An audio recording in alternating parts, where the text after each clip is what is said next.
sa lagay ng ating panahon. Ngayong umaga po ng September 19, 2025. Sa ngayon po ay patuloy pa rin natin na binabantayan ang bagyong Nando na malaking banta po dito sa ating bansa. Sa ngayon po ay nasa layo ng 1,150 km east ng Aurora. Nataglay ang lakas ng hangin na maabot po sa 85 km per hour.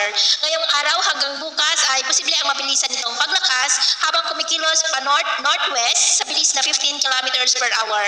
At bukas po posibleng ganap na typhoon at inaasahan rin na kikilos na yan pakanluran bukas at tutumbukin ang extreme northern Luzon na malaking banta rin dito sa northern part ng northern Luzon. At pagsapit ng lunes ng gabi o hapon ay posible na po na baybayin ang mga isla ng extreme northern Luzon, posibleng bilang super typhoon na nagbabanta rin po na itaas hanggang sa wind signal number 5 sa mga lugar po na daanan nito. Sa Martes, posible po yan na makalabas na sa ating area of responsibility.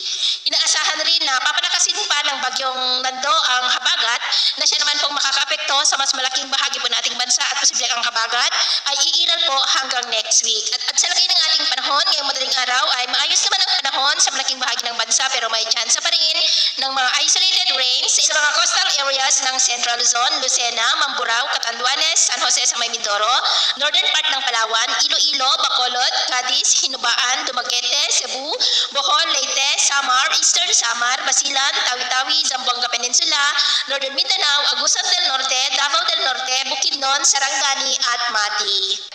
At mamaya po ay sisikat naman ang araw sa malaking bahagi nating bansa pero may chance pa rin ng cloudy skies with isolated rains sa coastal areas ng Pangasinan, Zambales, Bataan, Lobo sa may Batangas, Lucena, Occidental Mindoro, Coron sa may Palawan, Masbate, Samar at dyan po sa may Butuan. At mamayang hapon, mas maraming lugar ulit ang makakaranas ng mas maulap na kalangitan at mas mataas ang tsansa ng mga isolated rains